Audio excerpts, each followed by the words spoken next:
Okay, I'm doing an impromptu live with children getting in trouble and the TV in the background and Gus over here playing his game.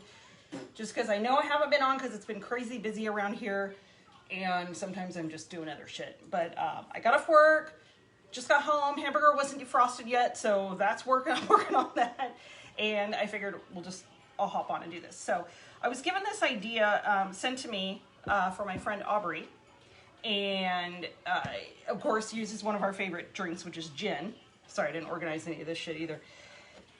And it sounded really yum, but it was one of those things that I thought I had one of the ingredients and I didn't. And another ingredient was elderflower tonic water, and I didn't have that either.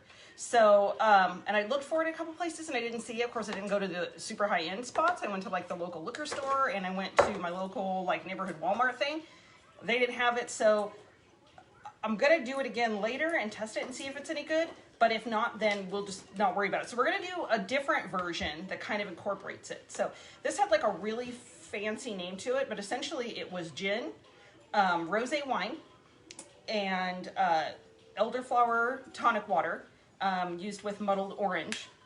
And what we do with that is I can see it being like a little rosé-ish, a little herby, all of that good stuff. But since I don't have those things, I'm compromising. So I do have oranges that we can muddle.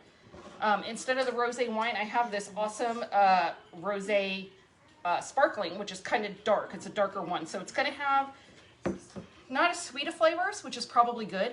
And since it has bubbly in it, I'm just not going to use any tonic water at all. And I've got some gin, which I haven't opened, which should be interesting to do too. So I bought some better gin this time for it. So there you go.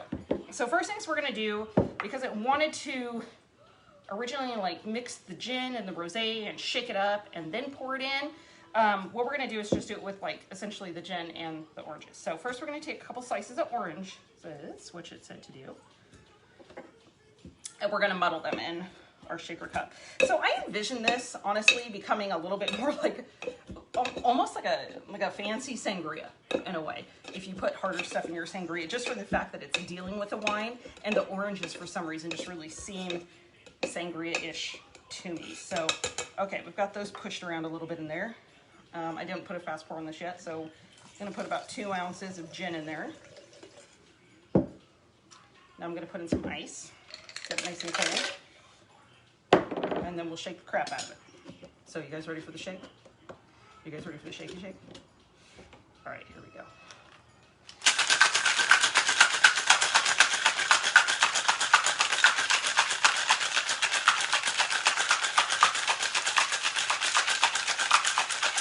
It's like fresh squeezed orange juice and booze. Okay, get that nice and icy. So good news today is I went to the neighborhood Walmart looking for things for dinner and just happened to go by and see about 4 containers of disinfectant wipes on the shelf. Woo! Because as we've talked about, I used those for years before this whole pandemic thing.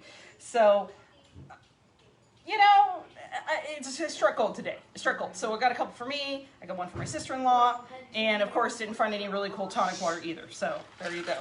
So I'm going to take this gin and freshly squeezed orange juice, essentially, freshly muddled, in your glass nice and cold. And then I'm taking, because again, we're improvising, as you do when you need to make cocktails at home,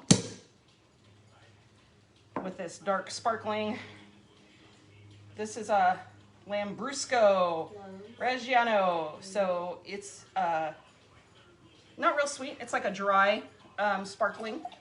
It's like a sparkling red, almost. So this is going to encapsulate a lot of that flavor that we'd be getting from the elderberry, elderflower, whatever, elder wand bullshit that you get. So this turned out pretty dark, but the fuzz in it will take place of that tonic water, like I said, and you know, I'll try it again the way that they suggested it, but this is just like a little bit of a twisted, you know, French 75, I think, in a lot of ways. So let's see. They're okay, babe. They can make noise. Yeah, it is kind of like that. And it is a little like a sangria. If it had more fruit, we will do the sangria recipe because summer is coming.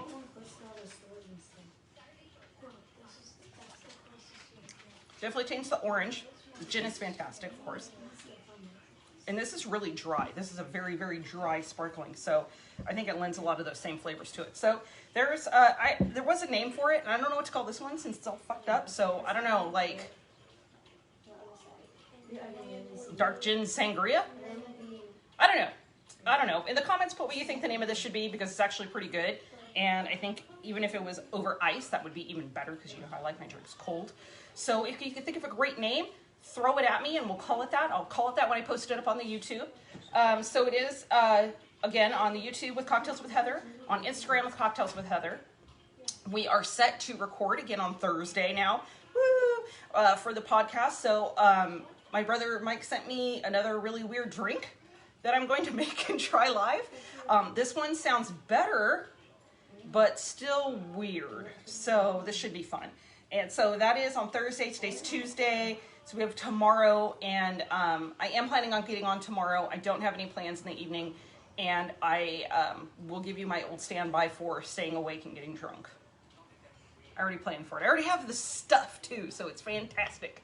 All right, guys. So have a great Tuesday. We're still in quarantine, sort of. One of my favorite restaurants is opening up on Friday. I am going to go see them and maybe hopefully think of the name of this drink. Enjoy it. Enjoy your wonderful quarantine. Yeah. You can now buy and drive. Bye. Are you all done? Do you ask if I'm all done? If I say no, will you still leave me alone? Yeah. Close your eyes. Haha. Bye.